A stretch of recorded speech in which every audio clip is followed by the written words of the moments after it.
I believe in the power of learning, and so does Smart Deal Academy.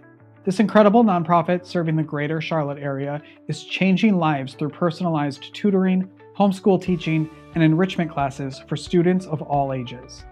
From pre-K phonics to private music and Spanish lessons, Smart Deal creates a safe, joyful space where kids grow in confidence and curiosity.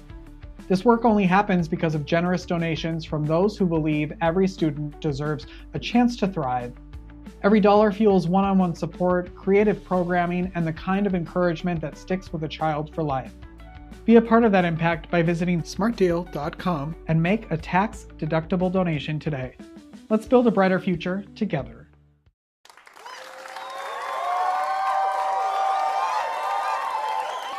Make your day richer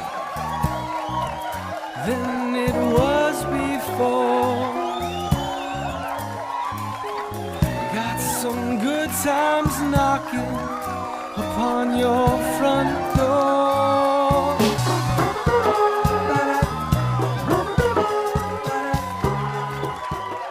All right, Robert, thank you so much for being here. Thanks so much for having me on. I appreciate it. I'm very honored. Yes, I'm excited to talk about your book. I think it's so timely and important, but you wrote it a couple years ago, right? Not a Real Enemy. It was written a couple years ago.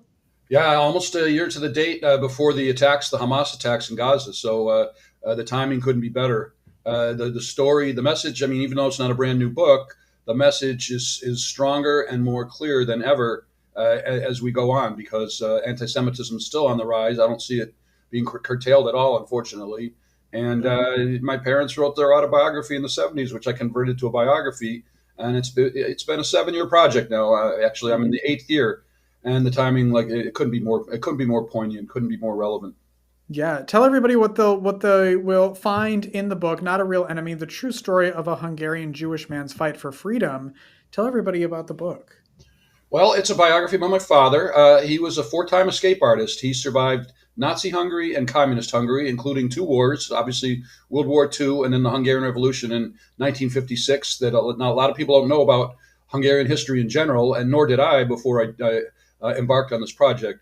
It's an adventure because there's 20 miracles in this book, including the 4 escapes. The book has won 4 awards, which is another miracle in itself. I'm not one to tap myself on the back or self-congratulate, but I owe a lot of it to the team. We have a great team to help me put this all together. And it doesn't mean anything, really, if it doesn't help me in the battle against anti-Semitism. So anti-Semitism is in the backdrop throughout the book. You get it from page 1, page 2.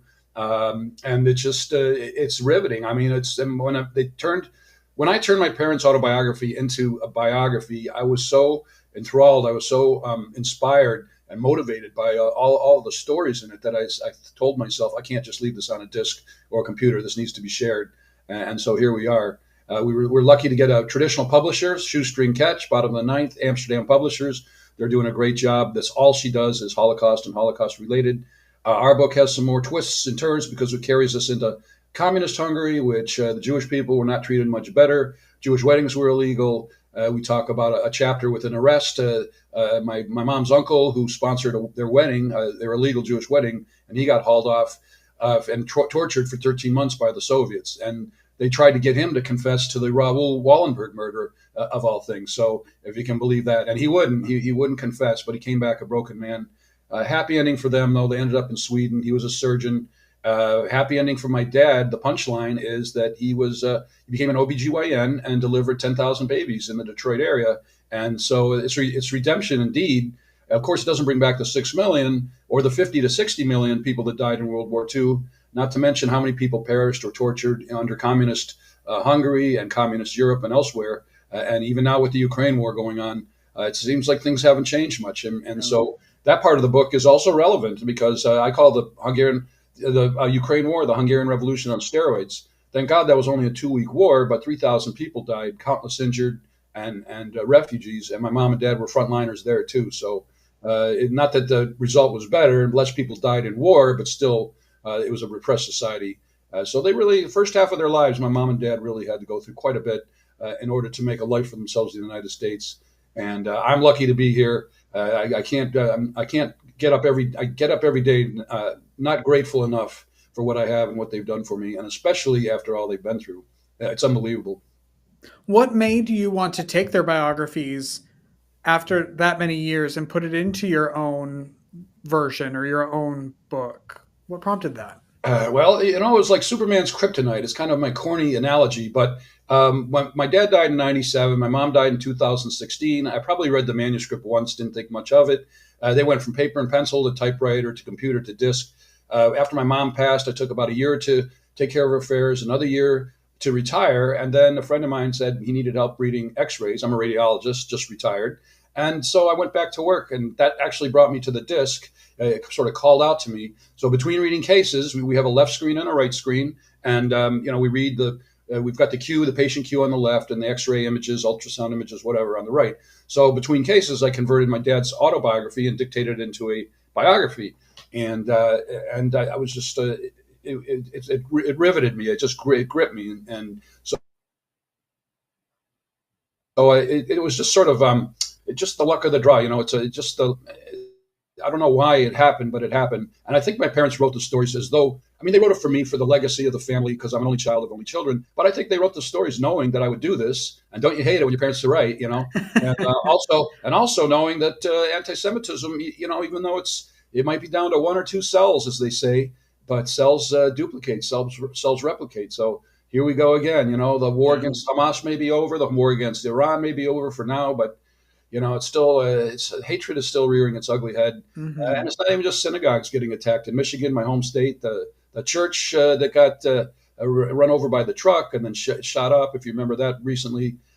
So people religious people don't deserve that. People are entitled to practice their religion, and I've said this a lot, that only God gets to decide how long we live. That and a good surgeon or a good doctor. I mean, if you're lucky, but another person doesn't get to dictate how you and I practice our daily lives, our religions. They don't mess with my family, don't mess with my neighbors, that kind of thing. So that's in the book too. I mean, the message there, what happened to my dad could have happened to any one of us. A bad government, local government, federal government, foreign government, natural disaster, bad business deal, could be anything.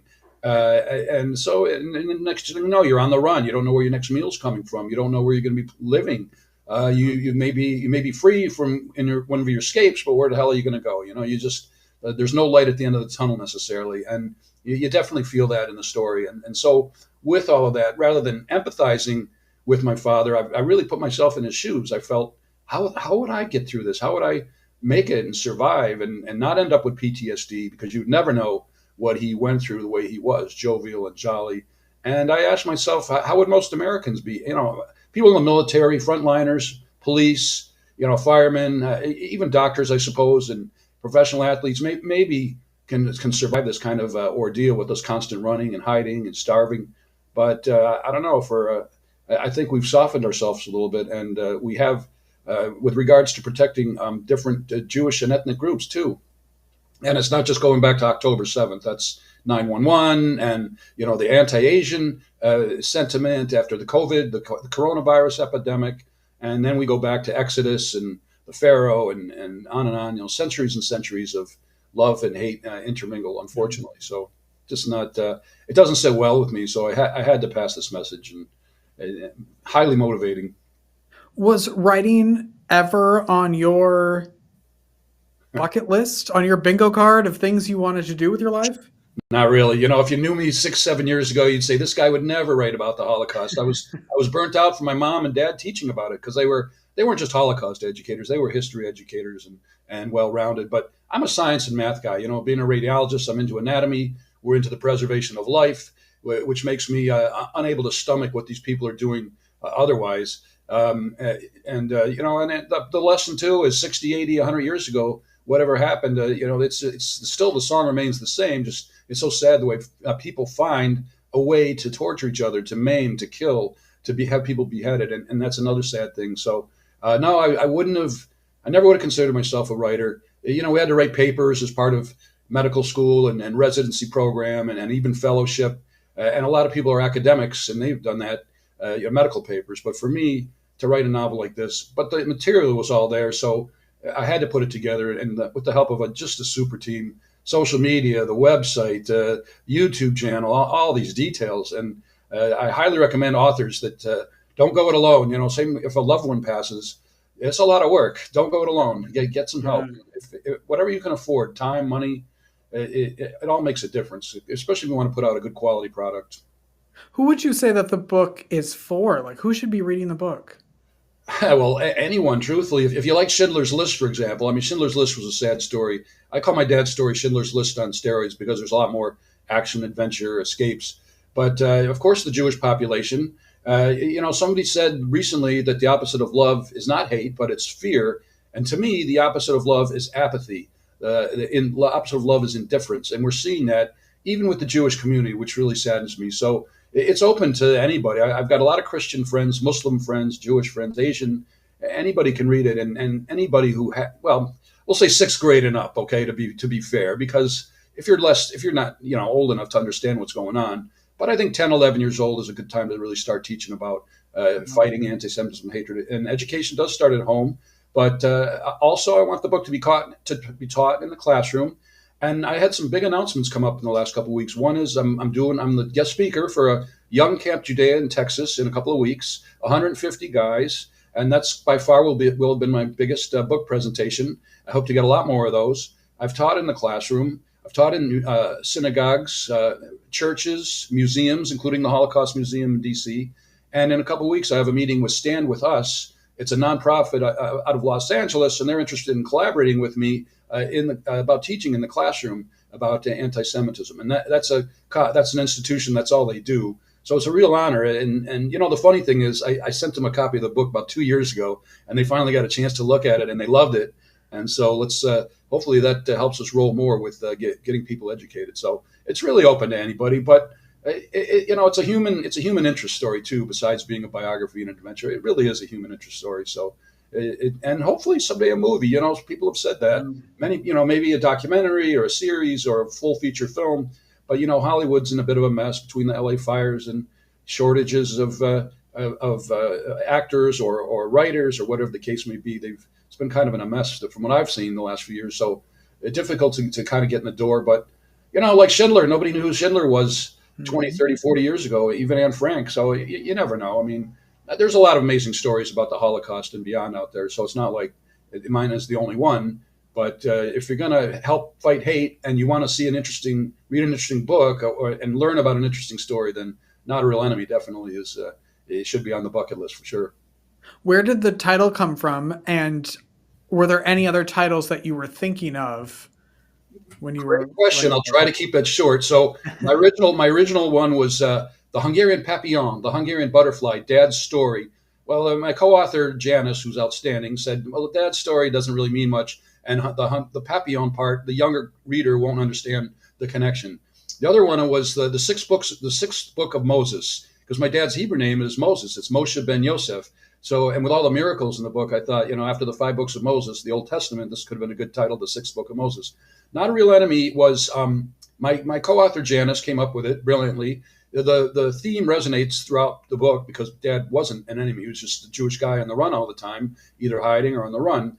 But there is a chapter called Not a Real Enemy, and it's about when my mom and dad are escaping 1956 Hungary, right after the Hungarian Revolution. And my dad's risk tolerance at this point was so high that he snuck into to the medical staff office the night before their escape. My dad's fourth, and my mom's only escape. She was hiding throughout most of the war. Lucky to survive as well. But he was looking for his dossier, and the whole place was a mess because of the Hungarian Revolution. And he sneaks in between security guards to see what they said. And they called him, the arrogant Soviets called my dad not a real enemy. They called him politically immature, focused on his work, but he wouldn't join the Communist Party. And neither would my mom. They wouldn't buy into any of that. They loved Mother Hungary, but they hated Nazi Hungary and they hated Communist Hungary. So in the end, he really was an enemy because they left. They had 2 good people left. My dad, an OBGYN, and my mom was a medical student, 11 months, 13 months away from graduating. And they left, 2 good people left the country. Now, if the Americans would have won and taken over Hungary at the end of World War II, we'd be talking a different story. They probably would have stayed, and I probably would have been raised there. And if lucky enough to go to medical school there, it would have been a different story. But after everything they went through, enough was enough. So Not a Real Enemy was the arrogant Soviets' description of my dad. and that was the chapter. And they were gone. They were enemies. If they could have shot people, they would have. But they were peaceful people. They weren't into violence and killing. They were into saving lives. What was it like to go through their book and I'm sure learn a lot about them, about their lives? What was that like for you as their child to really go deep like that into what they went through? It's hard, it's an emotional roller coaster. I'll tell you. You Yeah. laugh, you cry. When I read about I didn't know my dad was beaten by his father. That was something that maybe my dad was a spoiled kid, but if he was late coming home or if his scholastics were substandard, his dad would beat him, and he'd try to hide behind curtains, and his mom, and and so that was difficult to process. But I think it helped my dad become with more integrity and helped him strengthen him, internally with everything he had to go through. When I read about my dad's parents perishing at Auschwitz, I had to walk away from the project for like a week or two. I just had to walk away and say, "Wow," So and then happy ending. When I listen to the audiobook, I laugh, I cry. It is out on audio, so the guy Greg, Australian, did a fantastic job, and it's hard. And then same with marketing the book, same with trying to tell people about the book. Apathy makes me cry. I'm more upset about getting ghosted than I am about somebody saying no, we're not interested in the project. I'll accept a no. I mean, but being a radiologist, we have thick skin, and being down here in Florida, it's like reptilian, like these iguanas down here.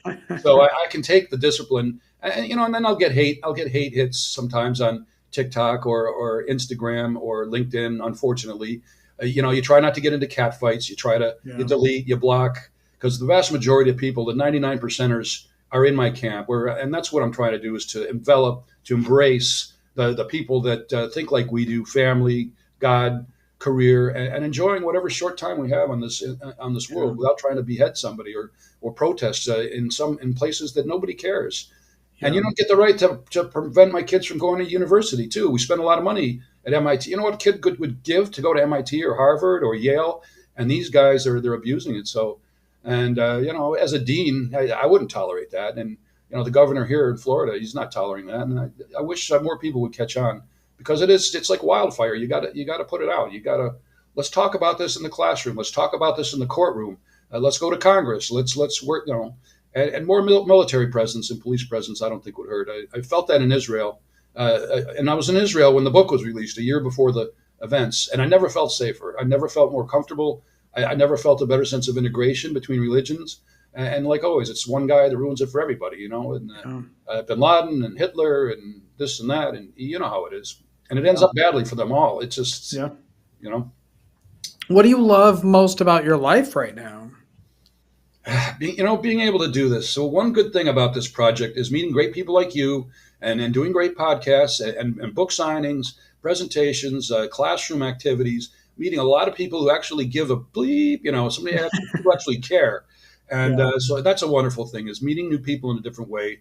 I've retired after 35 years of radiology, 44 in when you include college, med school. And so I'm trying to find a good balance in life between this, because I'm not all modeling. I like, sports and music, and I'm a foodie, and I like golf and history and travel. I got a lot of interests too. So trying to find a good balance, and being retired from medicine has allowed me to do a little bit of that. But my major focus is still this. Is just I don't know why. I got the zap. I got the kryptonite, and it's changed my. And that's another good point. Superman was a good movie, and so was Mission Impossible. They both come out recently. If I were to have a movie out, it's really stiff competition as far as the entertainment dollar. Yeah. And now anymore, it's not even the entertainment dollar; it's entertainment time, because you've got so many other great books, and you've got Netflix and Hulu and golf and beaches and fitness and whatever else. So it's really tough. But I'm glad I'm doing it. It's a labor of love. If I could turn back the clock 5-6 years ago and decide not to do this, it wouldn't have happened. I think I was just compelled. So, what's the best way that people can connect with you out there? I've got a website, Robert J. Wolf, MD, and I'll also I'm on socials across the board. So Facebook, or Meta as it's called. I've got a Facebook author page. I'm on X. I'm on LinkedIn. I'm on Instagram, Blue Sky, and TikTok. So I also have a Google My Business page that somebody set up for me. I've never even seen it, but you can find me. I think LinkedIn is my favorite. I think it's the most professional. And I did try to connect with you on socials, by the way. So I think you've reconnected with me on some of them. Yep. But Yes, I appreciate all the work you're doing, and congratulations on the success of the book. thank you so much, and we're onward and upward. And I appreciate you having me on for sure. This was a great chat. I appreciate your time. Yeah, come back anytime. The book is called Not a Real Enemy. This is Robert J. Wolfe,